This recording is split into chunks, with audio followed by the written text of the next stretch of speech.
2வது வசனம். ஆனாலும் அவர் வரும் நாளை சந்திப்பவன் யார்? அவர் நெருக்கடியில் நிலைநிற்பவன் யார்? அவர் குணமடைகிறவனுடைய அடியை போல மன்னாருடைய சௌகாரத்தை போல இருப்பார். அவர் உட்கார்ந்து வெள்ளியை குணம் சுத்திகரித்துக் கொண்டிருப்பார். அவர் லேவியின் புத்திரரை சுத்திகரித்து அவர்கள் கல்லுடையவர்களாய் இருக்கும்படிக்கும் நீதியாய் காணிக்கை செலுத்தும்படிக்கும் அவர்களை பொன்னை போலவும் வெள்ளியை போலவும் புகமிடுவார். நம்ம தொடர்ந்து இந்த உபவாச நாட்களில புடமிடுகிற அவருடைய அக்கினியை குறித்து நம்ம வாசிச்சுக்கிறோம். ஏன் புடமிடுகிறார்?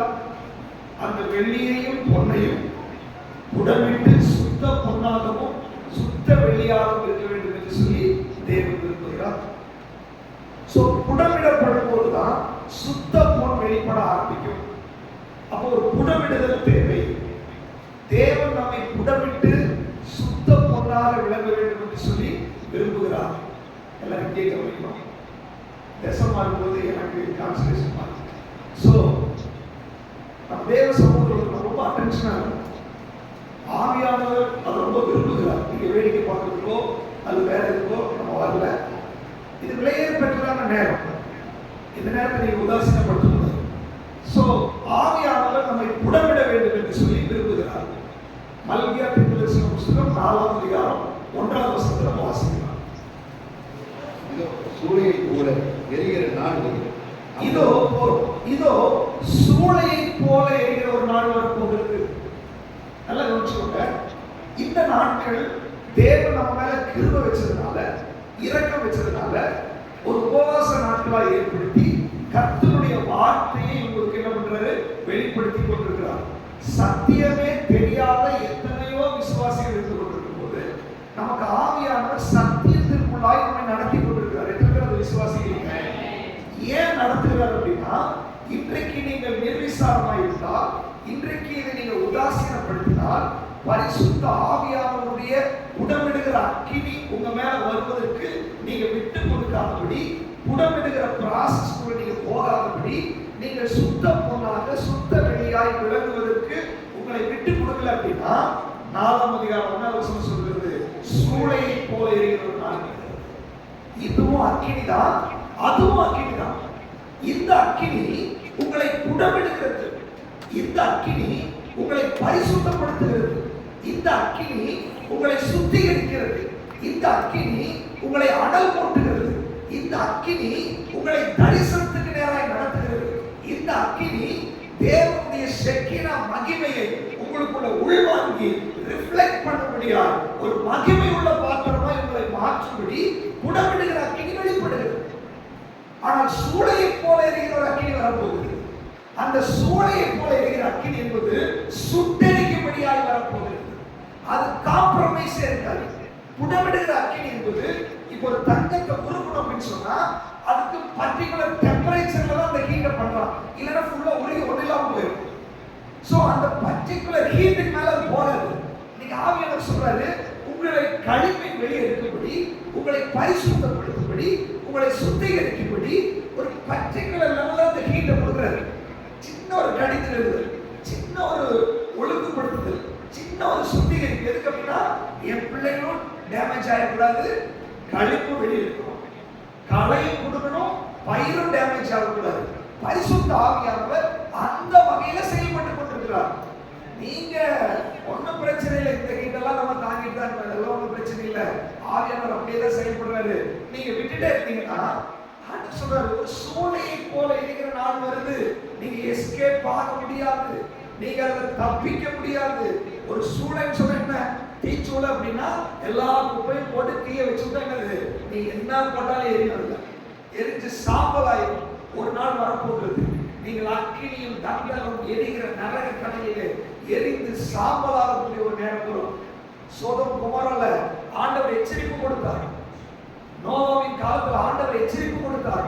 ஜனங்கள் நிர்விசாரமா இருந்தாங்க, ஜனங்கள் கீழ்ப்படியில, தன்னுடைய பெண் கொடுத்தும் புசித்தும் குடித்தும் தங்களுக்கு இஷ்டமானபடி அவர்கள் நடந்து கொண்டிருந்தார்கள். திடீரென்று ஒரு நாள் ஜலப்பிரளயம் வந்துச்சு. சோதம் குமாரல திடீரென்று அக்கினியும் கந்தகம் எரிகிற அந்த ஒரு அக்கினி கந்தகத்தை ஆண்டவர் பூமியில இறங்கினாரு. பஸ்மமாய் போய்விட்டார்கள், அழிந்து போய்விட்டார்கள். இதே போல மனுஷகுமாரன் காலத்தில் நடக்கும் என்று வேதம் நமக்கு எச்சரிக்கிறது. அப்படின்னா நம்ம நிர்விசாரமா இருக்கும்போது கர்த்தருடைய வருகை வந்துவிடும். நம்ம நிர்விசாரமா இருக்கும்போது ரட்சிக்கப்பட்டவர்கள் எடுத்துக்கொள்ளப்படுவார்கள். நல்லா தெரிஞ்சுக்கோங்க, சபையில நீங்க நிர்விசாரமா இருந்துட்டே இருந்தீங்கன்னா சபைக்கு நம்ம எதுக்கு வரோம்? ஆராதிக்கிறதுக்கு வரோம். மற்றவங்களை பார்த்து விலை மதிக்கிறதுக்கு இல்ல, வேற ஏதோ இச்சைகளை வெளிப்படுத்துறதுக்கு அல்ல. இது சபை என்பது பரிசுத்தமான ஒரு இடம். இந்த இடத்துல தேவனை ஆராதிக்கணும், இந்த இடத்துல தேவன் மகிமைப்பட வேண்டும். இந்த இடத்துல பரிசுத்த கூட்டம் நடுவில் அவர் உலாவிக் கொண்டிருக்கிறார். அவர் பரிசுத்தத்தில் பயங்கரம் உள்ள தேவன். நான் அவரை தரிசிக்கும்படி, அவரை மகிமைப்படுத்தும்படி, அவரை ஆராதிக்கும்படி, அவரிடத்திலிருந்து ஏதாவது பெற்றுக்கொள்ளும்படி, ஆவியில பலப்படும்படி நான் சபைக்கு வர்றேன். ஆனா நிர்விசாரமா இருந்து நீங்க பாத்தீங்க ஏதோ டைம் பாஸ்க்கு சபைக்கு வந்துட்டு உங்க இஷ்டத்துக்கு நீங்க காரியங்களை செய்து கொண்டிருந்தால் சூளையை போல இருக்கிற ஒரு நாள் வரப்போகுது. அன்றைக்கு ஆண்டவருடைய வருகையில ஒரு இமை பொழுதுல, ஒரு நொடி பொழுதுல அந்த வருகை நடக்கும். அன்றைக்கு 2 பேர் இருப்பாங்க. ஒருத்தன் ஏற்றுக்கொள்ளப்படுவான், ஒருத்தன் கைவிடப்படுவான். வேதம் முழுவதும் நீங்க வாசிச்சு பாத்தீங்கன்னா பாதி தான் ஆண்டவர் சொல்றாரு. 2 பேர்ல ஒருத்தன் 10 கனிக்கு கூட 5 பேர் தான் ஏற்றுக்கொள்ள மாட்டாங்க. இன்னைக்கு எத்தனை பேர் இன்னைக்கு ஆண்டவர் வந்தா ஏற்றுக்கொள்ளப்படுறதுக்கு நீங்க ஆயத்தமா இருக்கிறீங்க? நீங்க கையை தூக்க சொன்னா தூக்குவீங்க. ஆனா அவருடைய ஸ்கேன் பண்ணி அவருடைய ரிப்போர்ட்ல பெர்ஃபெக்ட்டா இருக்குதா? அவர் உன் இருதயத்தை பார்க்கிறாரு, உன் சிந்தனையை பார்க்கிறாரு, உன்னுடைய அந்தரங்க வாழ்க்கையை பார்க்கிறாரு. உன்னுடைய ரகசிய பாவங்கள் அவர் கண் முன்பாக இருக்கிறது, உன்னுடைய ஒழுங்கீனம் அவர் கண் முன்னாடி இருக்கிறது, உன்னுடைய கீழ்ப்படியாமை அவருடைய கண் முன்னாடி இருக்கிறது. அதை ஒழுங்குபடுத்தி உன்னை புடமிட வேண்டும் என்று சொன்னார். இந்த 21 நாள் தேவ சமூகத்தில் இருக்கிறது. எத்தனை பேருக்கு விரும்புறீங்க? ஆண்டவரே என்னை புடமிட ஆண்டவரே, வாயில திறந்து சொல்லுங்களேன். ஆண்டவரே இந்த சூளையை போல எரிகிற நாளுக்கு நான் போயிடக்கூடாது. அதுக்கு முன்னாடி என்னை புடமிடுகிறதற்காய் ஸ்தோத்திரம், என்னை பரிசுத்தப்படுத்துகிறதற்காய் ஸ்தோத்திரம், என்னை ஒழுங்குபடுத்துகிறதற்காய் ஸ்தோத்திரம். ஆண்டவரே நான் விட்டு கொடுக்கிறேன். ஆண்டவரே சொல்லுங்க, நான் விட்டு கொடுக்கிறேன்.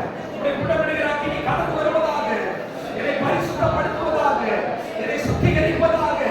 ஆண்டவரே என்னை உமக்கென்று உகந்த பாத்திரமாய் மாற்றுவீராக.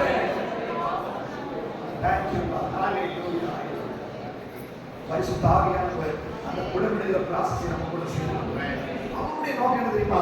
என் பிள்ளைகள் சூளையில எரியறதுக்காக நான் அவங்களை அழைச்சிருக்கிறேன். அவர்கள் எரிந்து பிரகாசிக்கிறதுக்கு நான் அழைச்சிருக்கிறேன்.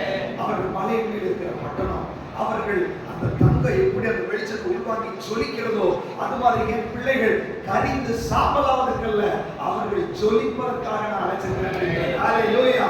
உங்க மேல என் மேல ஆண்டவர் அப்படி ஒரு திட்டத்தை வச்சிருக்காரு. அதற்காக இந்த உபவாச நாட்கள், அதற்காக இந்த வார்த்தைகள், இந்த வார்த்தைகள் உங்களுக்குள்ள போய் உங்களை புடமிட்டு உங்களை ஜொலிக்க வைக்க போகிறது, உங்களை அபிஷேகத்துல நிரப்ப போகிறது, உங்களை அக்கினியாய் மாற்ற போகிறது. ஒரு சக்தியா மகிமை உங்க மேல இறங்கி உங்களுக்கு ஜீவ தண்ணீர் நதிகள் புறப்பட போகிறது.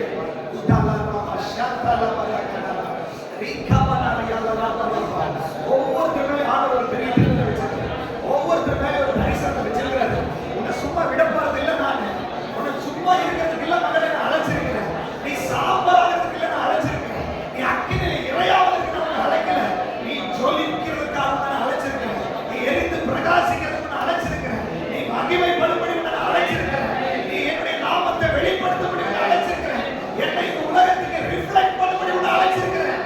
உனக்குள் என்னை பார்க்கும்படி நான் உன்னை அழைச்சிருக்கிறேன். ஹalleluya. இதனால் ஆவியானவர் நம்மை புடமிட்டு அப்படியே நம்மை நடத்தி கொண்டார். ஹalleluya. நம்ம அதற்காக இந்த புடமிடுகிற ப்ராசஸ் குறித்து நம்ம வாசிக்கும் போது ஆசைப்பு கூடாதனுடைய அந்த காரியங்களை குறித்து நம்ம வாசிச்சோம். மீண்டும் வாசிக்கலாம். யாத்திரையாளர் புஸ்தகம் 36ஆம் அதிகாரம், Exodus chapter 26 verse 20, 20வது வசனத்தை வாசிக்கலாம். வாசஸ்தலத்துக்கு எதிர்த்து நிற்கும் படகுகளையும் சீத்தின் மரத்தால் செய்தான். ஒவ்வொரு படகையும் 10 முழ நீளமும் 1.5 முழ அகலமுமாய் இருந்தது. வாசஸ்தலத்துல நிமிர்ந்து நிற்கிற படகுகள், ஆசரிப்பு கூடாரத்தை குறித்து நீங்க ஃபுல்லா படிக்கும் போது எங்கெல்லாம் மரம் அப்படின்னு பாக்குறீங்களோ அது மனுஷீகத்தை குறிக்கிறது. எங்கெல்லாம் பொன் அப்படின்னு பாக்குறீங்களோ அது தெய்வீகத்தை குறிக்கிறது.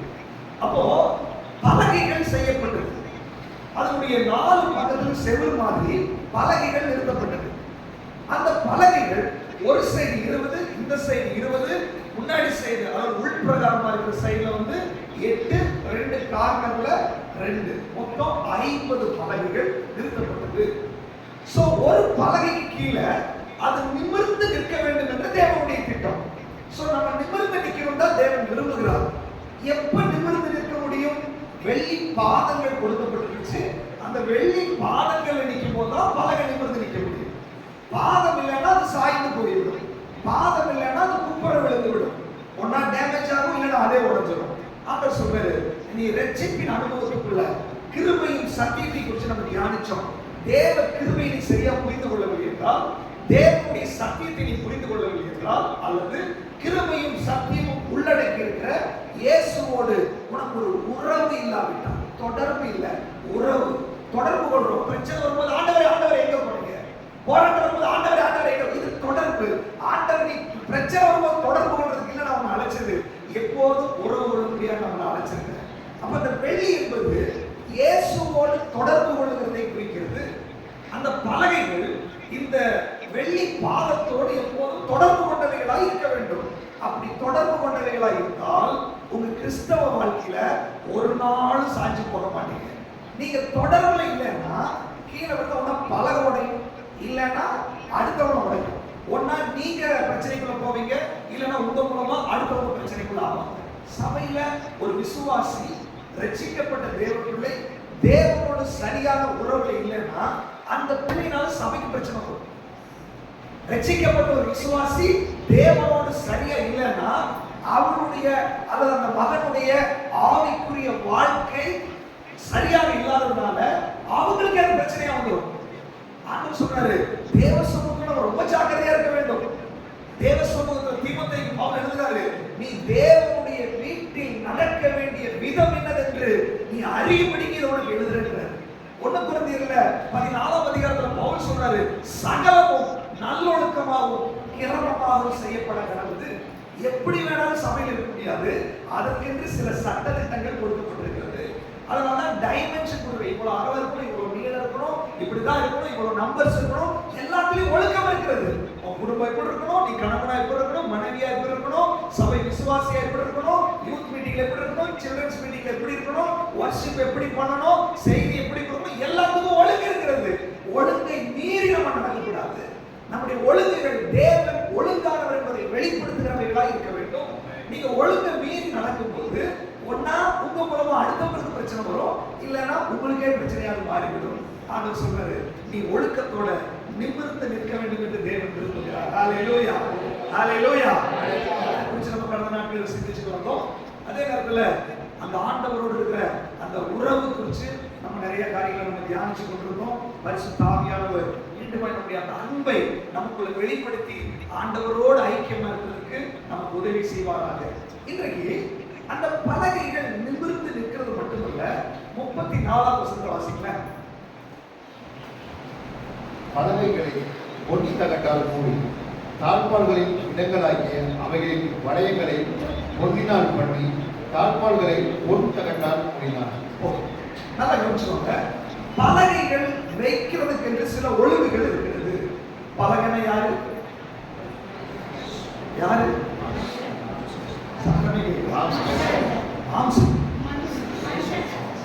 பலகை நான் 20 பலகை வச்ச மாதிரி நீங்க இத்தனை பலகை உட்கார்ந்து இருக்குது, சரிங்களா? அப்போ ஒவ்வொரு பலகையும் பொன் தகட்டால் மூடப்பட வேண்டும். ஆண்டவர் சொல்றாரு, ஒரு சர்ச்சில் எத்தனையோ பேர் வேணாலும் இருக்கலாம், ஆனா ஒவ்வொரு இண்டிவிஜுவலா ஒவ்வொரு பலகையும் பொன் தகட்டால் மூடப்பட வேண்டும். ஒவ்வொரு பலகைக்கு கீழே 2 வெள்ளி பாதங்கள் இருக்கணும். அப்படின்னா ஒரு சபையில விசுவாசியாய் ரட்சிக்கப்பட்டு வருகிற தேவ பிள்ளைகள் ஒவ்வொருத்தரும் தேவனோடு தொடர்பு இருக்கணும். தேவனால் மூடப்பட்டவர்களாய் இருக்க வேண்டும், அல்லது தெய்வீகத்தால் இருக்க வேண்டும். எபேசியர் 4:24 நம்ம வாசி தெரியும். மெய்யான நீதியிலும் பரிசுத்தத்திலும் தேவனுடைய சாயலாய் சிருஷ்டிக்கப்பட்ட புதிய மனுஷனை தரித்துக் கொள்கிறீர்களே. நல்லா தெரிஞ்சுக்கோங்க, இந்த சபைக்குள்ள ஒரு கால் எடுத்து வச்சா புது மனுஷனாக தான் இருக்க வேண்டும். உங்களுடைய பழைய முந்தின நடக்கைக்குரிய மோசம் போக்கும் இச்சைகளால் கெட்டு போகிற பழைய மனுஷனை நீ களைந்து போட வேண்டும். பழைய மனுஷனோட வந்துட்டு இங்க உட்கார்ந்து தகராறு பண்ணிட்டு கூடாது, இங்க உட்கார்ந்து அடுத்தவங்களை டிஸ்டர்ப் பண்ணிட்டு கூடாது, இங்க உட்கார்ந்து மற்றவங்களுக்கு இடையூறா இருக்க கூடாது. தேவனுடைய வீடு பரிசுத்தமா இருக்கக்கூடிய இடம். தேவனுடைய சபை பரிசுத்தமான இடம். இந்த பரிசுத்தமான இடத்துல ஆண்களா இருக்கட்டும், பெண்களா இருக்கட்டும், வாலிப பிள்ளைகளா இருக்கட்டும், சிறு பிள்ளைகளா இருக்கட்டும், இது புதிய மனுஷனை தரித்து கொண்டிருக்கிற இடம். இது ஏதோ ஆண்களும் பெண்களும் பார்த்து ரசிக்கிற இடம் அல்ல. வாலிப பிள்ளைகள் நீங்க வாலிப பிராயத்துல லவ் பண்ணிட்டு சுத்திட்டு போற இடம் அல்ல இது. சபை என்பது பரிசுத்தமாய் தேவனை ஆராதிக்கிற இடம், தேவனை மகிமைப்படுத்துகிற இடம். தேவ சபையில ஒழுங்கு இருக்க வேண்டும், தேவ சபையில டிசிப்ளின் இருக்க வேண்டும். பாதியில எந்திரிச்சு போறது, டீ சாப்பிடுறதுக்கு போறது, ஆராதனைனா துவக்கிறது கடைசி வரைக்கும் இருக்கணும். அப்படி ஒரு பிரச்சனை உங்களுக்கு வராது ஆண்டவர் சமூகத்தில் இருக்கிறதுனால. பாதியில நீ எழுந்திருந்து போகிறது, ஒரு அமைச்சரவை கூட்டம் நடக்குது, பிரைம் மினிஸ்டர் உட்கார்ந்து அப்படின்னா திடீர்னு 2 பேர் எந்திரிச்சு வெளியே போனா என்ன இருக்கும்? அது அவமரியாதை. இங்க பரிசுத்தமான தேவன் எழுந்தருளி இருக்கிறாரு, தேவன் இந்த இடத்துல அசைவாடி கொண்டிருக்கிறாரு. திடீர்னு எந்திரிச்சு நீங்க டீ சாப்பிட போறது, திடீர்னு எந்திரிச்சு குழந்தைகளை கூட்டிட்டு போறது. தேவ சபையில ஒழுக்கம் கடைபிடிக்கும். உங்க பிள்ளைகளை பழகுங்க, வீட்லயே ரெடி பண்ணி கொண்டு வாங்க. சர்ச்சுக்கு வந்து ஊட்டுறது, சர்ச்சுக்கு வந்து ரெடி பண்றது இதற்கு அல்ல தேவ சபை. வீட்டுல ரெடி பண்ணி கொண்டு வரணும் தேவ சமூகத்துக்கு. அப்படி பிள்ளைகளை பழக்குங்கள். இப்ப நீங்க பழக்கினீங்கன்னா அது கடைசி வரைக்கும் அவங்க விடாது இருப்பார்கள். அது அவருடைய வாழ்க்கையுடைய பழக்கமாய் மாறிவிடும். நம்ம பிள்ளைகளை ஒழுக்கமா வச்சுக்கணும். நம்ம பிள்ளைகள் மற்றவர்களுக்கு இடையூறா இருக்கக்கூடாது. உலகம் போட்டு ஜெபம் பண்ணுங்க. ஆண்டவரே, பையன் சர்ச்சில் வந்து பிரச்சனை பண்றான், போராடுறான், கணவன் மனைவி ஒப்பு கொடுத்து ஜெபம் பண்ணுங்க. உங்க பிள்ளைகள் ஒழுக்கமாய் சபையில் இருக்கிறார்களா இல்லையா என்பதை நீங்க பாருங்க. தேவன் ஒழுக்கத்தின் தேவன். எல்லாரும் பொட்டகட்டால் மூடப்பட்டவர்களா இருக்கணும். யோசிச்சு பாருங்க, பலகை இந்த பக்கம் 20, இந்த பக்கம் 20. அங்க நடுவுல ஆசிரியர் கூடாரத்துல பரிசுத்த ஸ்தலத்துல ஒரு குத்து விளக்கு இருக்கும், ஒரு தூப பீடம் இருக்கும், ஒரு மேசை இருக்கும். இந்த குத்து விளக்குல விளக்கு பத்த வச்சு அந்த விளக்கு எரியும். சரிங்களா? இந்த விளக்கு எரியும் போது இந்த வெளிச்சத்தை இந்த சைடுல இருக்கிற இந்த பலகை பொட்டகட்டால் மூடப்பட்டதுனால இது ரிஃப்ளெக்ட் பண்ணி கொண்டே இருக்க வேண்டும். என்ன அர்த்தம்? தேவ சபையில விசுவாசிகள் பலகைகளாய் புதிய மனுஷனை தரிச்சு பொட்டகட்டால் மூடப்பட்டு இருக்கும் போது இங்க தேவன் எழுந்தருள்வார். அவர் எழுந்தருளும் போது, ஆராதனை நடக்கும் போது அது ரிஃப்ளெக்ட் ஆகி கொண்டே இருக்கணும். இங்க துதி வரும்போது உங்க வாயை திறந்து துதிக்கணும். இங்க ஜெபிக்கும் போது வாயை திறந்து ஜெபிக்கணும். வசனம் உள்ள போகும்போது ஆமாண்டவரே அதை ரிசீவ் பண்ணணும். ஆராதிக்கும் போது இணைஞ்சு ஆராதிக்கணும். இது ரிஃப்ளெக்ட் ஆகிக்கொண்டே இருக்கணும். யோசிச்சு பாருங்க, எல்லாம் பொன் தகட்டால் முடிச்சு 20 பலகை 20 பலகை. திடீர்னு 3ஆம் நம்பர் பலகையில பொன் தகடு இல்லை. இப்ப பாருங்க எப்படி இருக்கும் பிக்சர். எல்லாம் பொண்ணா இருக்கும், இது மட்டும் மாறமா இருக்கும். சில விசுவாசிகள் நீங்க ஆயத்தம் இல்லாம சபைக்கு வந்து சபையில வந்து தூங்கிட்டு, சபையில வந்து டிஸ்டர்ப் ஆயிட்டு, சபையில வந்து ஆராதிக்க முடியாம, துதிக்க முடியாம, வாயை திறக்க முடியாம இருந்தீங்கன்னா தேவனுடைய பார்வையில் எப்படி இருக்குது? எல்லாம் பொன் தகட்டுல இருக்குது, நீங்க மட்டும் மரமா இருப்பீங்க. எப்படி ஆண்டவர் ஆசீர்வதிப்பாரு? நீங்க தேவனை அவமரியாதை செய்கிறீர்கள். ஆராதனை ரிஃப்ளெக்ட் ஆக மாட்டேங்குது, ஜெபம் ரிஃப்ளெக்ட் ஆக மாட்டேங்குது, அங்க எல்லாரும் இணைஞ்சு செய்ய முடிய மாட்டேங்குது, போராட்டமா இருக்குது. இந்த செத்த தைலக்காரனுடைய அந்த பரிமள தைலத்தை நார வைக்கிறது மாதிரி நீங்க இடையூறாக இருப்பீர்கள். ஆவியானவர் சொல்றாரு, நீங்க ஒப்பு கொடுத்து இந்த புடப்படுகிற இந்த நாட்களில் ஆண்டவரே சபையில நான் உங்களுடைய மகிமையை வெளிப்படுத்துகிறவனாக இருக்கணும். ஆண்டவரே, நான் சபையில போய் உட்கார்றதுனால அது சபைக்கு ஆசீர்வாதமா இருக்கணும், மற்றவர்களுக்கு அது ஆசீர்வாதமா இருக்கணும். ஆண்டவரே, எனக்கு கொடுத்த தேவ மகிமை வெளிப்பட வேண்டும். ஆண்டவரே, ஆண்டவருக்கு ஒப்பு கொடுக்கணும். இன்னைக்கு ஆவியானவர் சொல்றாரு, உன்னை தேவ சபையில ஜொலிக்க விடாதபடி, உன்னை தேவ சபையில மகிமைப்பட விடாதபடி, தேவ சபையில நீ ஆசீர்வாதமா இல்லாதபடி உன்னை தடை பண்ணி கொண்டிருக்கிற, உன்னுடைய சுயத்தை வெளிப்படுத்தி கொண்டிருக்கிற கனநித்தரையின் ஆவிகள், இச்சையின் ஆவிகள், வேசித்தனத்தின் ஆவிகள், உன்னுடைய சிந்தனையை போராடுகிற எல்லா அந்தகார ஆவிகளையும் அவருடைய புடமிடுகிற அக்கினி புடமிட்டுக் கொண்டிருக்கிறது. எத்தனை பேர் ஒப்பு கொடுக்க போறீங்க? ஆண்டவரே, நான் தேவ சபையில ஜொலிக்கிற ஒரு பாத்திரமா இருக்கணும். ஆண்டவரே, தேவ சபையில மகிமை வெளிப்படுத்துகிற பாத்திரமா இருக்கணும். என் மூலமா சபையில ஒரு இடர்கள் வரக்கூடாது. என் மூலமா சபை பரிசுத்தமாகணும். என் மூலமா தேவ மகிமை வெளிப்படணும். என் மூலமா தேவனுடைய பிரசன்னம் வெளிப்படணும். என் மூலமா அபிஷேகத்துடைய நதி கரைபுரண்டு ஓடணும். ஆண்டவரே, சபையோட இணைஞ்சு நிக்கணும். தேவ திட்டத்துக்குள்ள நான் இருக்கணும். ஆண்டவரே, ஆவியானவருடைய அந்த புடமிடுகிற அக்கினி அதை செய்து கொண்டிருக்கிற இது நடக்கணும். ஏன்னா உங்களுடைய என்டையர் லைஃப் உடைய பிளெஸிங் நீ சர்ச்சில் எப்படி இருக்கிறன்றது பொறுத்து சபையில உங்களுடைய சுபாவமும் நடவடிக்கை எப்படியோ அது வீட்டுல அப்படிதான் இருக்கும். உங்க ஆசீர்வாதமும் அப்படிதான் இருக்கும், வீடுகளையும் அப்படிதான் இருக்கும். அதுக்காக ஆண்டவர் சில ஒழுங்குகளை வச்சிருக்காரு. இந்த ஒழுங்கின்படி சபையில நின்று ஆசீர்வாதம் ஆட்டோமேட்டிக்கா வருதா இல்லையான்னு மட்டும் பாருங்க. ஹalleluya. அதை ஒழுங்குபடுத்தபடி இந்த நாட்கள் ஆவியானவர் உங்களை ஆயத்தப்படுத்திக் கொண்டிருக்கிறார். ஹalleluya. பாருங்க, இப்ப திடீர்னு பலகை 20 பலகை இந்த பக்கம் இருக்குது, ஒரு பலகை எடுத்தாச்சு. இப்ப என்ன இருக்கும்? செவுரு எல்லாம் பலகை வச்சுட்டாங்க, இப்படி ஒரு பலகை எடுத்தாச்சு. அப்ப என்னாச்சு? ஓபன் ஆயிடுச்சு. சபையில உன்னை ஆண்டவர் நாட்டி வச்சிருந்தா கிறிஸ்துவின் சரீரமாகிய சபை, நம்ம ஒவ்வொருத்தரும் அவயவங்களா இருக்கிறோம் அப்படின்னா நான் அந்த இடத்துல போய் ஆராதிக்க வேண்டியது என்னுடைய கடமை. உங்களை எந்த சபையில வச்சிருக்கிறாரோ நீங்க அங்க இருக்கணும். எல்லாரும் பந்தில பண்ணிருக்கும் போது ஈசாயின் மகன் எங்க தாவீதை கேட்கிறார் சவுல், ஏன்னா அந்த இடத்துல இருக்கணும். அவன் டெய்லி உட்கார்ற இடத்துல அன்னைக்கு அவன் மிஸ் ஆகிறான். சவுல் இப்படி ஃபெயிலியர் ஆன ஒரு ராஜாவுக்கு அவன் அந்த அந்த ராஜ குடும்பத்தால சாப்பிடும்போது ஒருத்தர் இல்லைன்னு மிஸ் பண்றானே. வானத்தையும் பூமியும் படைச்சவர், உங்களுக்காக ரத்தம் சிந்தினவர், நீ சபைக்கு வரலன்னா அவருடைய இருதயம் முழுவதும் அந்த சேர்ல தான் இருக்கும், அவருடைய இருதயம் முழுவதும் உங்க மேலதான் இருக்கும். அந்த உணவு எத்தனை பேருக்கு இருக்குது? என்ன தேடுவாரு. தாவீது கூட சொல்றான், கேட்பாரு, கேட்டா கரெக்டா பதில் சொல்லிடு அப்படின்னு. அவன் கேட்பாருன்ற உணர்வு தாவீதுக்கு இருக்குது இல்லையா? அதனால அவன் உணர்வு உள்ளவன் இருதயத்துக்கு ஏற்றவன். ஆண்டவர் சொல்றாரு, எத்தனை பேருக்கு அந்த இருதயம் இருக்குது? ஐயோ ஆண்டவர் என்ன தேடுவாரு, ஐயோ தேவ சமூகத்துக்கு நான் போலையே, ஐயோ சபைக்கு லீவ் பண்ண வேற எங்கேயோ போறேனே, ஐயோ ஆராதிக்காம இருக்கிறேனே, அந்த ஒரு வைராகியம் உங்களுக்குள்ள இருந்துச்சுன்னா நீங்க ஆராதிக்காம இருக்கவே மாட்டீங்க. உங்க ஆராதனை ஒரு டிசிப்ளினை கடைபிடிச்சு பாருங்க. உங்க லைஃப்ல, உங்க வேலையில, குடும்பத்துல ஆசீர்வாதம் வருதா இல்லையா நீங்க சோதித்து பாருங்க. ஆராதனை தான் உங்க வாழ்க்கையுடைய ஆசீர்வாதத்துடைய மைய பொருளா இருக்கிறது. ஹalleluya, ஹalleluya. அப்போ ஒரு பலகை மிஸ் ஆக கூடாது, எல்லாம் இருக்கணும். பலகை லைன் அடிச்சு வச்சிருக்காங்க, பார்த்தா எல்லாம் ஒரே டைமென்ஷன், ஒரே அகலம், ஒரே உயரம். ஆண்டவர் சொல்றாரு, சபை என்பது ஏற்ற தாழ்வுகள் அப்படி இருக்கக்கூடாது. நான் பெரியவன், நான் சின்னவன், நீ முன்னாடி, நான் அப்படி இருக்கக்கூடாது. சபை என்பது எல்லாரும் ஈக்குவல். உங்களுக்காக என்ன ரத்தம் சிந்தினாலும் அது மாதிரி தான் அந்த சிஸ்டருக்காக கொடுக்குது. இந்த பிரதருக்காக என்ன ஆண்டவர் விளக்கணை பண்ணாலும் அந்த மாதிரி அந்த பிரதருக்கு பண்ணிக்கிறாரு. ஸோ நீங்க அதை கனப்படுத்தணும். நீங்க ஒரு பிரதரை குற்றப்படுத்துறீங்க, அல்ல ஒரு சிஸ்டர் குற்றப்படுத்துறீங்க அப்படின்னா அவங்களுக்காக ரத்தம் சிந்தின ஆண்டவர் குற்றப்படுத்துறீங்க. நீங்க மற்றவங்களை குற்றப்படுத்தாதீங்க.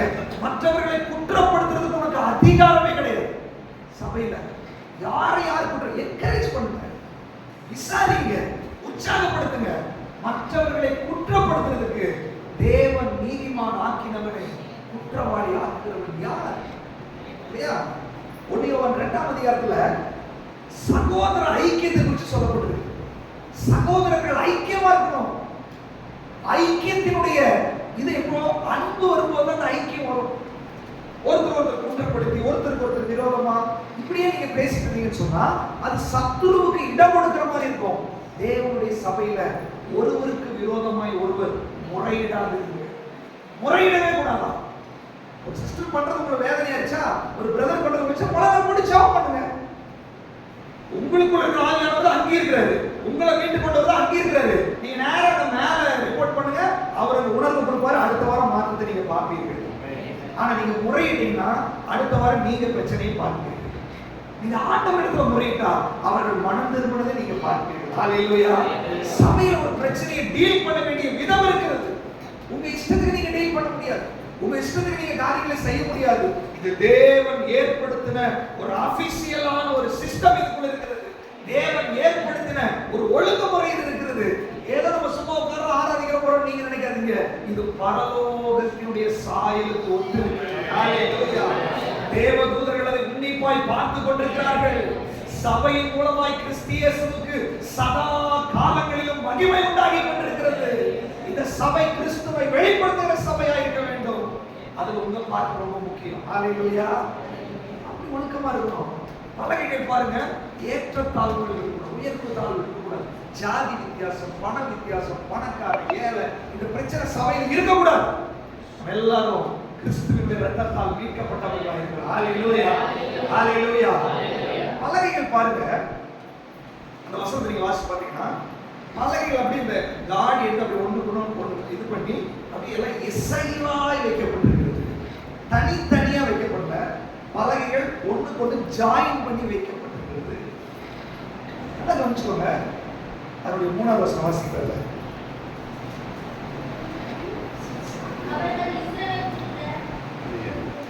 இல்ல 36 சரி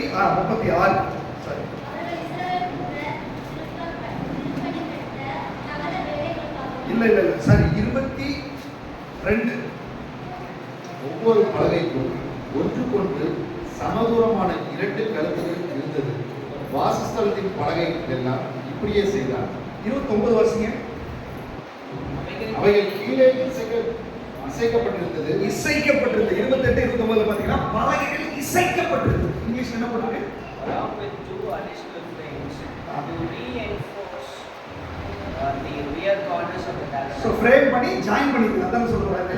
These எப்படி மேட்ச் பண்ணி match அப்போ என்ன விஷயம்னா பலகைகள் தனித்தனியே இருக்க கூடாது, சேர்ந்து இருக்க வேண்டும். அப்படி என்னது? விசுவாசிகள் ஐக்கியமாய் இருக்க வேண்டும், ஒருமனப்பட்டு இருக்க வேண்டும், இணைக்கப்பட்டவர்களா இருக்க வேண்டும்.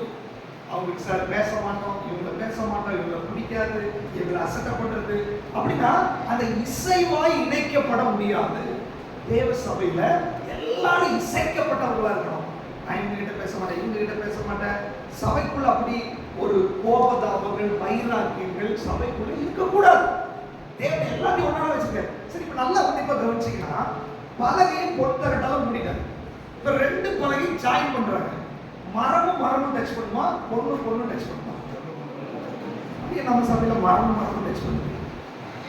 மரமும் டச் பண்ணா எரிஞ்சிடும் இல்லையா? மரம் ஏன் டச் பண்ணுது? மாம்சம் ஏன் டச் பண்றீங்க? சபைக்குள்ள மாம்சீகமான விஷயத்தை பேசாதீங்க. சபைக்குள்ள மாம்சீகமான விஷயத்தை பேசாத. சாட்டை எடுத்துட்டாரு, தேவாலயத்துல வியாபாரம் பண்ணிட்டு இருக்கோம். ஆண்டவர் இன்னைக்கு புடமிடுகிற அக்கினியை அனுப்பி சாட்டை எடுத்து கிளியர் பண்ணணும்னு நினைக்கிறாரு. சபை என்பது உன் குடும்ப பிரச்சனைக்கு கொண்டு வரதுக்கு அல்ல. சபை என்பது மற்றவங்களை பத்தி குறை சொல்ற இடம் அல்ல. சபை என்பது மாம்சத்தின்படி நீங்க 2 பேரும் பேசிட்டு இருக்கிறதுக்கு அல்ல. சபை என்பது டைம் கிடைச்ச உட்கார்ந்து வேற ஏதோ ஒரு நியாயம் பேசுறதுக்கு அல்ல. சபை என்பது அந்த தெய்வீகத்தால் இணைக்கப்படுவதற்கான ஒரு இடமா இருக்க வேண்டும். ஹalleluya. 2 பேருடைய ஆவி இணைஞ்சிச்சுன்னா என்ன பண்ணுவாங்க? ஜெபிப்பாங்க. 2 பேருடைய ஆவியில கனெக்ட் ஆச்சுன்னா என்ன பண்ணுவாங்க? ஏதாவது வசனத்தை குறித்து டிஸ்கஸ் பண்ணுவாங்க. யோசிச்சு பாருங்க, சர்ச்சில் வந்து நீங்க ஒருத்தர் யார்கிட்ட அதிகமா பேசணும் உங்களுக்கு தெரியுமில்ல? என்ன பேசுறீங்க? கேலி கிண்டல் பண்றீங்களா? இல்ல அடுத்தவங்களை பத்தி குறை சொல்றீங்களா? வேற என்ன பண்றீங்க? ஆண்டவர் சொன்னா அதுதான் மரம் வெளியவே தெரியக்கூடாதுன்னு சொல்றாரு. 2 பொன்னால் இணைக்கப்படணும், தெய்வீகத்தால் இணைக்கப்படணும், தேவ மகிமையால் நீங்க இணைக்கப்படணும், தேவ பிரசன்னத்தால் இணைக்கப்படணும். ஆண்டவர் சொல்றாரு அப்படிப்பட்ட தடையாய் இருக்கிற எல்லா கேரக்டர்ஸையும் அவருடைய புடமிடுகிற அக்கினி சுட்டி எடுத்துக் கொண்டிருக்கிறார். ஹalleluya. நம்மை புடமிட்டுக் கொண்டிருக்கிறார். சபை பரிசுத்தப்படுத்திக் கொண்டிருக்கிறார். சபை தேவ ஷெக்கினா மகிமை இறங்கும் போது, தேவ பிரசன்னம் வெளிப்படும் போது அதை ரிஃப்ளெக்ட் பண்ணுகிற ஒரு தேவ ஆலயமாய் மாற்றி கொண்டிருக்கிறார். அதுக்கு தடையா இருக்கிற எல்லா கழிவுகள் நீக்கப்பட்டுதான் ஆக வேண்டும். ஒருவேளை உங்களோட ஆண்டவர் பேசிக்கொண்டு இன்னைக்கு அந்த கழிவுகள் நீக்குவதற்கு நான் தடையா இருக்க மாட்டேன் ஆண்டவரே. சபையில எனக்கு குறை சொல்ற வேலை இல்லப்பா, சபையில தேவையில்லாத நியாயம் பேசுற வேலை இல்லப்பா. டைம் கிடைச்சா ஜெபம் பண்ணுங்க, ஒருமனப்பட்டு ஜெபம் பண்ணுங்க, சபைக்காக ஜெபம் பண்ணுங்க, விசுவாசிகளுக்காக ஜெபம் பண்ணுங்க, திறப்புல நின்று ஜெபம் பண்ணுங்க. சபை என்பது இந்த உலகத்தை அசைக்கிறதுக்கான தேவன் ஏற்படுத்தப்பட்ட ஒரு ஸ்தாபனம். சபை என்பது இந்த உலகத்தை பார்த்து பயப்படக்கூடாது. சபை என்பது ஒருமனப்பட்டு ஜெபம் பண்ணா கூடி இந்த இடத்தை அசைக்கக்கூடிய வல்லமை சபையில வெளிப்பட வேண்டும். ஹalleluya. ஆண்டவர் என்ன தெரியுது? இவ்வளோ மேட்ச் பண்ணாலும் இங்க நிக்க மாட்டாங்க, பிரச்சனை வரும் தெரிஞ்சிச்சு. என்ன பண்ண தெரியுங்களா? அதற்கு தாழ்பால்களை போடுறாரு. எத்தனை தாழ்பால்களை போடுறாரு வாசிங்களா? 31 32. வாசஸ்தலத்தின் மறுபக்கத்து பலகையிலிருந்து 36ஆம் அதிகாரம் எக்ஸோடஸ் 36. 5 தாழ்பாள்களையும் வாசஸ்தலத்தின் மறுபக்கத்து பலகைகளுக்கு 5 தாழ்பாள்களையும் 5 தாழ்பால்களை ஒரு சைடு போடுறது. சரிங்களா? என்னதான் சொன்னாலும் இவங்க நிக்க மாட்டாங்கன்னு நமக்கு தெரியும். என்னதான் எசைச்சாலும் இவங்க கரெக்ட் ஆக மாட்டாங்கன்னு தெரியும். அதனால ஒரு 5-fold மினிஸ்ட்ரியை பின்னாடி அவங்களை பேக்கப் பண்றதுக்கு வச்சிருக்காங்க. ஹalleluya.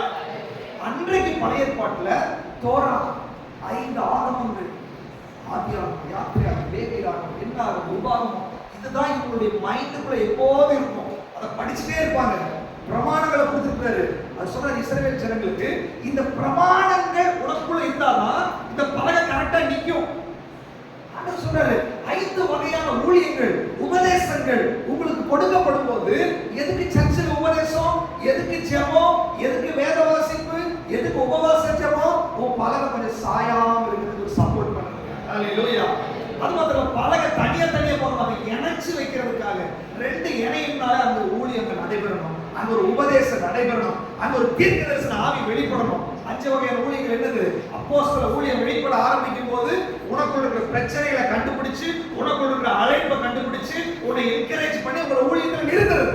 தீர்க்கதரிசன ஊழியனை சுட்டி காமிச்சு மரியாதைக்கு கரெக்ட் பண்ணு, ஒழுங்கா மனம் திரும்பு, அதை சொல்றது தீர்க்கதரிசன ஊழியத்தை சபையில வச்சிருக்காரு. அடுத்து என்னது? மேய்ப்பர்கள், அதெல்லாம் கவலைப்படாத, காயம் கட்டுறது, அந்த மாதிரி ஊழியத்தை வச்சிருக்காரு. போதகர், டீச்சிங், வசனத்தை நீ கற்றுக்கொள்ள வேண்டும். அடுத்து சுவிசேஷ ஊழியம், சுவிசேஷத்தினால ஜனங்களை என்ன பண்றாரு? வெளியே கொண்டு வர்றாரு, அல்லது சுவிசேஷத்தை கொண்டு அறியாமையை வெளியே கொண்டு போறாரு. இதெல்லாம் பண்ணி அந்த பலகைகள் கரெக்டா நிக்கணும் ஆண்டவர் விரும்புகிறார். ஹalleluya. அதுக்கு நீங்க உங்களை விட்டு கொடுக்கணும். சபையுடைய ஊழியர்களுக்கு நீங்க விட்டு கொடுக்கணும். சபையுடைய ஆபரேஷனுக்கு நீங்க விட்டு கொடுக்கணும். ஹாஸ்பிடல் போறீங்க, நீங்க ஃபர்ஸ்ட் இந்த லேப்க்கு போங்க, இது மருந்து வாங்கிட்டு அங்க போங்க, அங்க போங்க, 5 இடத்துக்கு போயிட்டு அப்புறம் டாக்டர் பாருங்க அப்படின்றாங்க. நீங்க 5 இடத்துக்கு போக முடியாது, ஒரு டெஸ்ட் இப்ப நேரா டாக்டருக்கு போனீங்கன்னா சொல்லுங்க, 5 இடத்துக்கெல்லாம் போக மாட்டேன், ஒரு டெஸ்ட் தான் இருப்பாரு. சும்மா எல்லாருக்கும் போய் ரத்தத்தில் எடுக்க முடியாது.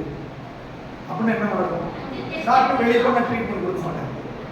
ஆனா சொல்லி 5 வகையான ஊழியம் உனக்குள்ள செயல்படும், நீ விட்டு கொடு. அதுக்கப்புறம் ஆண்டவரே அப்படின்னு சொல்லி அவருடைய மகிமை மேல இறங்கி வராது. அவருக்கு சிஸ்டத்தை வச்சிருக்கிறாரு. 5 தாழ்பாளர்களை போட்டு என்ன பண்றாரு? இணைக்கிறார். அது மாத்திரம் இல்ல, இதுவும் பத்தாவது ஆண்டவர் என்ன பண்றது தெரியுங்களா? 34வது வசனம் வாசிங்களா? பலகையை பொன்தகட்டால் மூடி, பலகையை பொன்தகட்டால் மூடி, தாழ்பாள்களை இடைகளாகிய இந்த 5 தாழ்பாள்களுக்கு நடுவுல வளையங்களை பொன்னினால் உண்டு பண்ணி தாழ்பாள்களை பொன்தகட்டால் மூடினார். தாழ்பாள்களை பொன்தகட்டால் மூடினார். அந்த 33வது வசனம் வாசிங்க.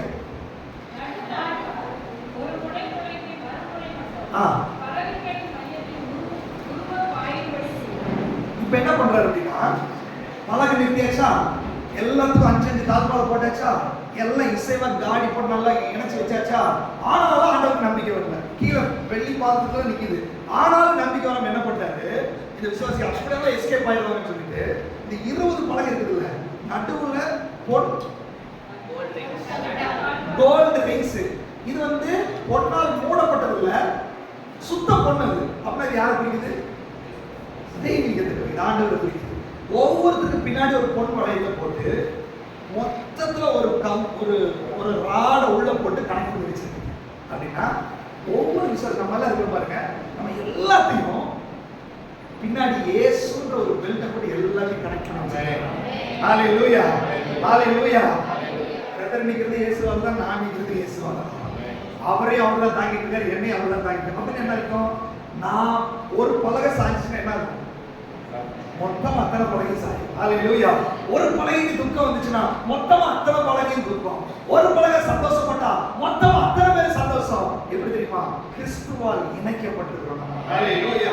கிறிஸ்துவால் நம்ம ஒரு மனப்பட வச்சிருக்கிறோம். சபை என்பது அதுதான். ஒருத்தர் பிரச்சனை, ஆமா ஒருத்தர் பிரச்சனை இல்லை, ராம்ஜி வீட்டுல பிரச்சனை, ஓகே எல்லாருமே போயிடும். சரஞ்சி வீட்டு பிரச்சனை, இல்ல வேண்டாம் அவங்க சரியில்லை, அப்படி இல்லை, எல்லாரும் ஒண்ணுதான். ஒரு வீட்டுல பிரச்சனைனா எல்லாரும் ஒருமனப்படணும் அப்படின்னு சொல்லலாம். ஒரு பலகை சாச்சா பிசாஸ் வந்து நடுவுல இருக்கிற பலகை பிடிச்சி சாக்கணும்னு நினைக்கிறான். என்ன ஆகும்? ஏய், ஒரு நாள் நீ தொட முடியாது, தொட்டா இருந்து வேற நீ தொடரணும் இல்லையா? ஒரு விசுவாசிய சத்துரு அட்டாக் பண்றதுக்கு வர்றான். ஆனா நீங்க எல்லாரும் கிறிஸ்துவால இணைக்கப்பட்டிருந்தீங்கன்னா சத்துரு உன்னை தொடவே முடியாது. அப்படியே தொட்டால் உனக்காக 19 விசுவாசிகள் ஜெபத்துல நிற்பார்கள். சபை உனக்காக ஜெபத்துல நிற்கும். சபை உன்னை தாங்கி பிடிக்கும். அதுதான் சபை, அதுதான் ஐக்கியம், அதுதான் தேவன் விரும்புகிறார். ஹalleluya, ஹalleluya. ஏன் பின்னாடி ராட பாய்ச்சி போறது இல்லை? எனக்கு ராடு வேண்டாம். முன்னாடி வந்து நிற்கிறது என்ன ஆகும்? தேவனுடைய வார்த்தைக்கு கீழ்ப்படிங்க. ஆண்டவர் நமக்கு முன்னாடி ஒரு ஹூக் வைக்கணும்னு நினைக்கிறாரு. இல்ல எனக்கெல்லாம் ஹூக் வைக்கிற ஒன்றும் பிரச்சனை இல்லை, அப்படியே இருக்கிறேன், நான்லாம் நின்றுருவேன். ஆலோசனை சொன்னோம், நான்லாம் கரெக்டாக தான் இருக்கு. அது நான்லாம் ஜெபிச்சுதான் இருக்கு. அப்ப ஜெபிச்சா ஏன் இந்த பிரச்சனை வருது? ஒரு ஊழியக்காரங்க சில காரியங்களை சொல்லும் போது முதல்ல உள்வாங்க. முதல்ல அங்க என்ன பிரச்சனை இருக்குது? நீங்க திருப்பி ஆலோசனை சொல்றதுக்கு இல்ல சபை வச்சிருக்கீங்க. மோசையும் ஆரோனையும் அதுக்கு எதுக்கு வச்சிருக்காரு? அவங்களுக்கு உபதேசிக்கிறாரு. நீங்க திருப்பி டீச் பண்றதுக்கு இல்ல. அப்படி டீச் பண்ணா உங்களால ஒரு உபதேசி வச்சிருப்பாரு. நீங்க போய் மத்தவங்க உபதேசிக்க வேண்டியது எதுக்கு கொண்டு இங்க வச்சிருக்காரு? தேவ சமூகத்துல கீழ்ப்படிதல் ரொம்ப முக்கியம். ராட உள்ள போட்டு நம்ம நிறுத்தி வச்சிருக்காரு ஆண்டவர். அதை மீறி நம்ம செயல்படுறதுக்கு ஒப்புக்கூடாது. ஹல்லேலூயா. சபை என்பது ஒருமனப்பட்டு நம்ம செயல்படுறதா வேண்டும். உனக்கு ஒரு பிரச்சனை, சபை நிக்க வேண்டும். ஒரு விசுவாசிக்கு பிரச்சனை, சபை நிக்க வேண்டும். அதற்காக தான் தேவன் உங்களை அழைத்திருக்கிறார். ஹல்லேலூயா, ஹல்லேலூயா. ஆவியானவர் நமக்கு உதவி செய்ய மாட்டாங்க. கரெக்ட் டைம் நம்ம முடிக்கணும்னு சொல்லிட்டு வேற செக் வச்சிருக்கீங்க.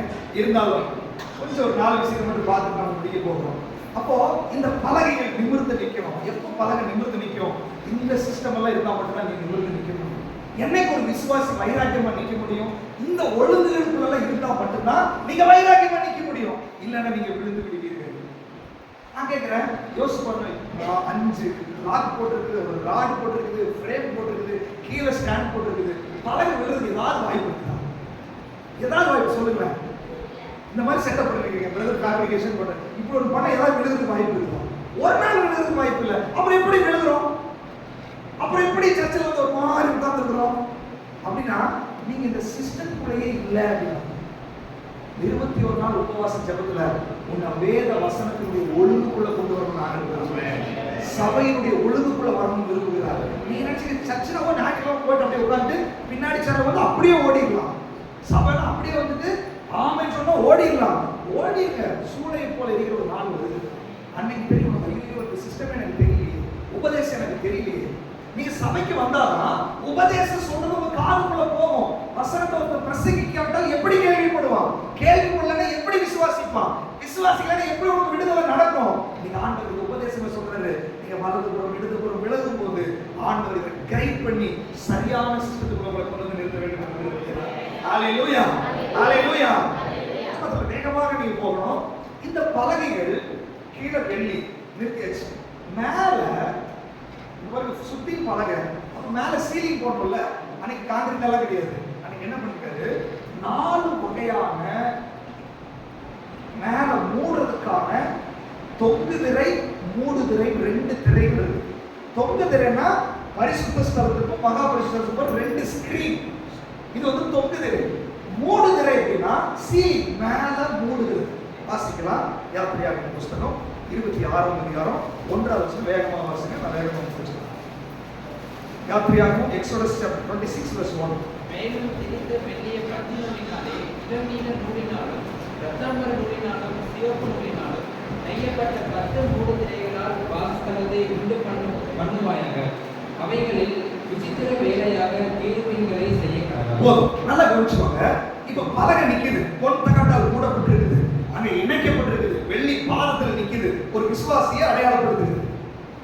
இந்த விசுவாசிக்கு மேல கவர் பண்றதுக்கு 4 வகையான மூடுதிரைகள் போட வேண்டும்.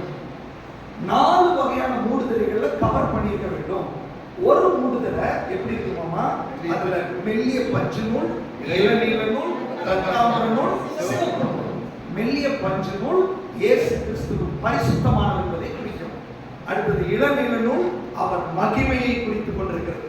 அடுத்த இரத்தாம்பர நூல் அவருடைய ராஜரீகத்தை குறிக்கிறது. ராஜாக்கள் தான் இரத்தாம்பரத்தை போடுவாங்க. அடுத்தது சிவப்பு நூல் அவர் இரட்சகர் என்பதை குறிக்கிறது. ஹல்லேலூயா. அப்ப முதல் சால்வையில அதுக்கு டைமென்ஷன் இருக்குது. அந்த இதை வந்து ஜாயின் பண்ணி அதுக்கப்புறம் சீலையா முடிக்கிறாங்க. அப்ப ஒரு துணிக்கும் இந்த 4 கலர் இருக்கும். அப்ப பாத்தீங்கன்னா நீங்க கீழே இருந்து பாத்தீங்கன்னா இப்ப நம்ம பார்த்தா வெள்ளையா இருக்கிற மாதிரி ஆசிரியப்பு கூட உள்ள போய் பாத்தீங்கன்னா இயேசு கிறிஸ்துவினுடைய 4 தன்மைகளை நீங்க பார்க்க முடியும். ஹல்லேலூயா. அந்த 4 பலகை எப்படி நிக்குதுன்னா முதல் ஸ்கிரீன் அந்த பலகை மேல இதுதான் முடியும். அப்படின்னா ஒரு விசுவாசி இயேசு கிறிஸ்துவினுடைய இந்த தெய்வீக தன்மையால் மூடப்பட்டிருக்க வேண்டும். அடுத்தது வேகமாக வாசிங்க. 26:7 வாசஸ்தலத்தின் மேல் கூடாரமாக போடும்படி ஆட்டு மயிரால் 11 முத்திரைகளை கொண்டு வந்தார்கள். இப்ப பாருங்க, இப்போ ஃபர்ஸ்ட் ஒரு ஸ்கிரீன் இருக்கு, அது 4 கலர்ல செஞ்சு மூடணும். அதுல கேருபீன்கள் வைக்கணும். அடுத்த ஸ்கிரீன், அடுத்த மூடுதலை வந்து ஆட்டு மயிரால பண்ணப்பட்ட மூடுதலை மேல போடணும். சரிங்களா? அடுத்து 14வது வசனம். சிவப்பு தீர்த்த ஆட்டுக்கடா தோலினால் கூடாரத்துக்கு ஒரு மூடியையும் அதுக்கு மேல ஒரு மூடி போடணும். அது சிவப்பு தீர்த்த ஆட்டுக்கடா தோலால மூடணும். அடுத்தது தகசு தோலால் ஒரு மூடியையும் உண்டு பண்ணுவாயாக. தகசு தோலால் அதுக்கு மேல ஒரு மூடியை போட வேண்டும். அப்படின்னா ஆசரிப்பு கூடாரத்தினுடைய மேல் பாகம் 4 வகையான மூடுதலைகளால் மூடப்பட்டிருக்கிறது. அந்த முதல் வகையான மூடுதலை இயேசு கிறிஸ்துவினுடைய பரிசுத்தத்தை குறிக்கிறது, அவருடைய மகிமையை குறிக்கிறது, அவர் ராஜா, ராஜரீகம் பண்ணுகிறவர் என்பதை குறிக்கிறது, அவர் இரட்சகர் என்பதை அது என்ன பண்ணுது, வெளிப்படுத்துகிறது. அதுல கேருபீன்கள், ஏசாயா 6ஆம் அதிகாரத்துல பரலோகத்துல கேருபீன்கள் இவர் பரிசுத்தர் பரிசுத்தர் பரிசுத்தர் என்று ஓய்வில்லாமல் போட்டுக்கணும். அப்படின்னா இவர் ஆராதனைக்குரிய தெய்வம் என்பதை அது வெளிப்படுத்தி கொண்டிருக்கிறது. இந்த ஆசிரியர் கூடத்துல நீங்க உள்ள போனாலே 4 கலர் இருக்கும். யாரை ஞாபகப்படுத்துகிறது? இயேசுவை ஞாபகப்படுத்தும். கேருபீன்கள் சொல்லும், இது தூங்கி வெளியே இடம் இல்ல, இது ஆராதிக்கக்கூடிய இடம். இது ஏதோ சும்மா உட்கார இடம் இல்ல, இது ஆராதிக்கக்கூடிய இடம். அருமையானவர்களே, அது விசுவாசியுடைய வாழ்க்கையில ஆண்டவர் கொண்டு வர்றாரு. நீ ஒரு பலகையால் பொன் தகட்டால் மூடப்பட்டு வெள்ளி பாதங்கள்ல நின்னு நீ கொஞ்சம் கூட சாயக்கூடாதுன்னு சொல்லி ஆண்டவர் உன்னை நிறுத்தி உன் மேல இந்த முதல் அந்த சால்வையை போட்டிருக்கிறார் ஆண்டவர். அப்படின்னு என்னது? உங்களுடைய மைண்ட் செட் மாறணும். உங்க மைண்ட் செட், உங்களுடைய மைண்ட், எமோஷன், நாலேஜ் பில்லுல இந்த 4 கலர் செட் ஆகணும். எப்படி செட் ஆகணும்? ஒன்னு சபைக்குள்ள வரும்போது இயேசுவை நீங்க உங்க மைண்ட்ல இயேசு தான் இருக்கணும். அவர் ஆராதனைக்குரியவர் என்பது இருக்கணும். அவர் ராஜா, அவர் பரிசுத்தர், அவர் மகிமை உள்ளவர், அவர் என்னுடைய இரட்சகர். யோசிச்சு பாருங்க, சர்ச்சுக்குள்ள வந்தாலே நம்முடைய முதல் பகுதி துதியும் ஆராதனை. ஹalleluya. ஏன் அந்த துதி ஆராதனை வெச்சிருக்கோம்னா, நீ உள்ள வந்து பார்த்தாலே ஓ அவர் இரட்சகராக இருக்கிறார், அவர் மகிமை உள்ளவராக இருக்கிறார், அவர் பரிசுத்தம் உள்ளவராக இருக்கிறார், அவர் ராஜரீகம் பண்ண போகிறவராக இருக்கிறார், அவர் ராஜா போதையோ அவருக்கான கனத்தை செலுத்தணும், அவர் பரிசுத்தமா இருக்கிறார், ஐயோ அந்த பரிசுத்தத்துக்கு முன்னாடி நடுக்கணும், அவர் மகிமை உள்ளவராக இருக்கிறார், ஐயோ அவருக்கான மகிமையை நான் செலுத்தணும், அவர் இரட்சகராக இருக்கிறார், ஆண்டவரே என்னை ரட்சிச்சீங்களே உங்களுக்கு நன்றி செலுத்தணும். இந்த மைண்ட் செட்ல தான் விசுவாசி ஆராதனைக்கு வர வேண்டும். சும்மா உட்கார்றது இல்ல. ஆராதனை என்பதற்கு ஒரு ஒழுங்குமுறை இருக்கிறது. சும்மா வந்து 4 பாட்டு பாடிட்டு போல நீங்க நினைக்காதீங்க. உங்க மைண்ட்ல இங்க ஆவியாய் ஒரு தேவன் இருக்கிறார். இங்க கலர் இல்ல, ஆனா வசனத்துல நமக்கு எழுதப்பட்டிருக்கிறது. அது இயேசுவை குறிக்கிறது, அவருடைய அந்த 4 தன்மைகளை குறிக்கிறது. அங்க கேருபீன்களை வரைஞ்சவை அப்படின்றாரு. பரலோகத்தினுடைய ஆராதனையினுடைய நிழலாட்டமாய் இங்க இருக்க வேண்டும்.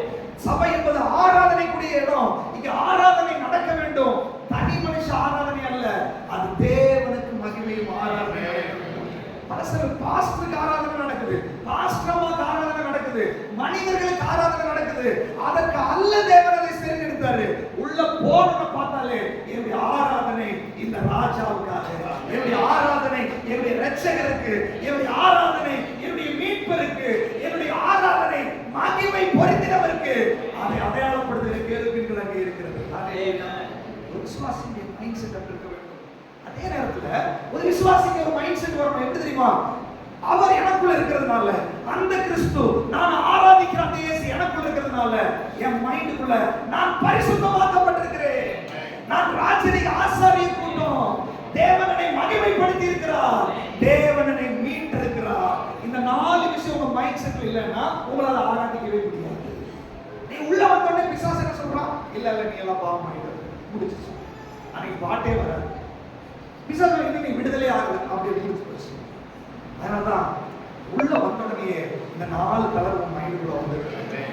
உள்ள வந்து நான் பரிசுத்தமாக்கப்பட்டிருக்கிறேன், நான் மீட்கப்பட்டிருக்கிறேன், இவருடைய இரட்சகர், இவருடைய ராஜா, இவர் மகிமை உள்ளவர், என்னை மகிமைப்படுத்தி ரோமர்ல சொல்றாரு, மகிமைப்படுத்தி இருக்கிறார். இவர்களை முன்குறிச்சார், அவர்களை அழைச்சாரு, நீதிமான்களாக்கிறாரு, மகிமைப்படுத்தி இருக்கிறார். ஹalleluya. இந்த சத்தியங்கள் உங்க மைண்ட்ல இருக்கணும். அப்பதான் ரியல் வர்ஷிப் சபையில நடக்கும். எத்தனை பேர் உண்மையா ஒத்துக்கிறீங்க? எனக்குள்ள இருக்கிறது இந்த மைண்ட் செட்டுக்குள்ள வர என்னை மீட்டு விட்டார், என்னை விடுதலையாக்கிட்டார், அவரோட இரட்சகர் என்னை ராஜரீக ஆசாரிய கூட்டமா மாத்திருக்கிறாரு. இதுதான் உங்க வாயில பாட்டை கொண்டு வரும். அழுகையை கொண்டு வரும், வேதனையை கொண்டு வரும். அழுகிறதுக்கும் புலம்புறதுக்கு நல்ல சபை இங்க ஆனந்த சத்தத்தோட அவரை ஆராதிக்கிறதுக்காக, அவருக்கு மகிமைகளை செலுத்துகிறதா அன்னைக்கு ஆசைப்பு கூடாரம் இன்னைக்கு நம்முடைய ஆலயமாய் ஆண்டவர் வச்சிருக்காரு. ஹalleluya. அப்போ ஃபர்ஸ்ட் ஸ்கிரீனே அந்த மூடுதலை இந்த செட்டப் இருக்கணும். அப்புறம் ஒரு விசுவாசிய மைண்ட் செட்டப் இருக்கணும். ஏன் அந்த விசுவாசி அந்த பலகைக்கு மேல அதை போட்டுருக்காரு அப்படின்னா, இந்த மைண்ட் செட் இல்லைன்னா நீ விழுந்துருக்க. மேல இந்த மைண்ட் செட் இருக்கணும், கீழே அந்த கிருபையின் சத்தியத்துல நீ நிக்கணும், சைடுல சக விசுவாசிகளோட ஃபெலோஷிப்ல இருக்கணும், தேவனுடைய புது சிருஷ்டியா நீ இருக்கணும். இது இல்லைன்னா எழுதி வச்சுக்கோங்க, நீங்க விழுந்து விடுவீர்கள், நீங்க சாஞ்சி விடுவீர்கள். இது ஏன் ஆண்டவர் இவ்வளவு சீரியஸ் எழுதி வச்சிருக்காரு? இதுதான் ஒரு கிறிஸ்தவ விசுவாசி நிலைச்சு நிக்கிறதுக்கான வழி. எத்தனை பேர் அப்படி இருக்கணும்னு சொல்லி ஆண்டவர் சொல்றாரு, உன் மைண்டுக்குள்ள பரிசுத்தத்துக்கு விரோதமாய், நீ ராஜரீகத்துக்கு விரோதமாய், தேவனை மகிமைப்படுத்துறதுக்கு விரோதமாய், நீ ரட்சிப்புக்கு விரோதமாய் சத்துரு மைண்டு கூட என்னெல்லாம் உள்ள போட்டு வச்சிருக்கானோ அவருடைய குடமிடுகிற அக்கினி அனுப்பி அதை சுட்டெரித்து தேவனுடைய சித்தத்தின்படி உங்க மைண்ட் செட்டை மாத்தி நம்ம வாயில அந்த ஆராதனைகளை வர வைக்கிறதுக்கு தேவன் விரும்புகிறார். இந்த ஜனத்தை எனக்கு என்று ஏற்படுத்தினேன், இவர்கள் என் துதியை சொல்லி வருவார்கள், என் துதியை சொல்லி வருவார்கள், என் மகிமையை இவர்கள் சொல்லி வருவார்கள். இந்த ஃபர்ஸ்ட் ஸ்கிரீனுக்கு மேல 3 ஸ்கிரீன் இருக்கு, 3 மூடுதல் இருக்குது. அந்த 3 மூடுதலை ஒரு விசுவாசி எப்படி இருக்க வேண்டும் என்பதை வெளிப்படுத்துகிறது. ஹalleluya. அதனுடைய கீழே இதுக்கு மேல ஒண்ணு, அதுக்கு மேல ஒண்ணு, அதுக்கு மேல ஒண்ணு. நம்ம வெளியில இருந்து பார்க்கும்போது அங்க இருந்தாலும் பார்ப்போம். அப்போ ஃபர்ஸ்ட் கடைசியான மூடுதல் என்னது வாசிக்க? 14வது வசனம். சிவப்பு தீர்ந்த ஆட்டுக்கடா தோலினால் கூடாரத்துக்கு ஒரு குடியை, அதன் மேல் தகசு தோலால் ஒரு குடியை உண்மையாக. தகசு தோல் தான் மேல. தகசு தோல் அப்படின்னா ஒரு ஆட்டோட இதுல இருந்து எடுத்த தோல் தான், சரிங்களா? அது அப்படியே போட்டு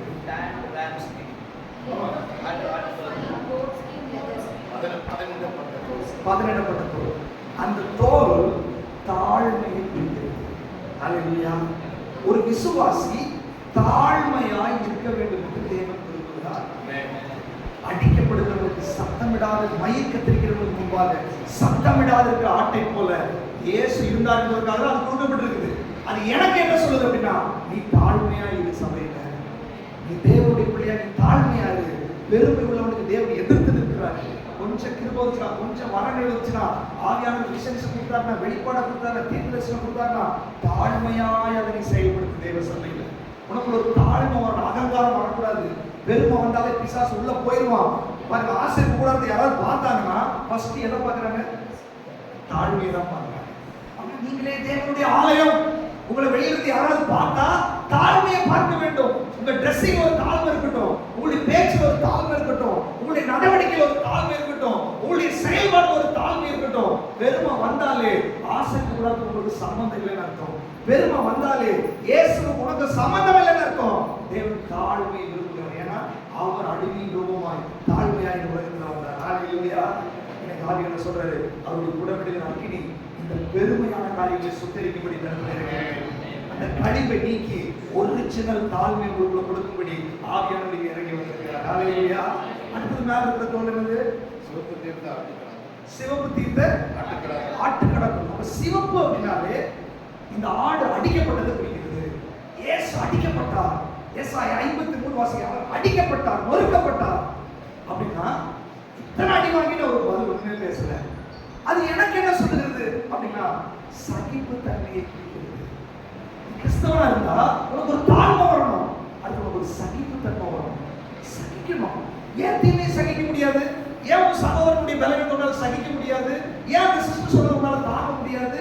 ஏன் அவங்க நெகட்டிவா பேசுறதுனால சகிக்க? உடனே டென்ஷன் ஆகுமா? உடனே கோவப்படுமா?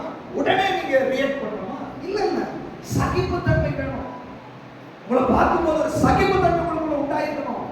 கோபம், மூர்க்கம், அவசர புத்தி அந்த கழிவுகளை சுட்டெரிக்கும்படி அவருடைய குணமிடுகிறார்கள் வெளிப்பட்டு.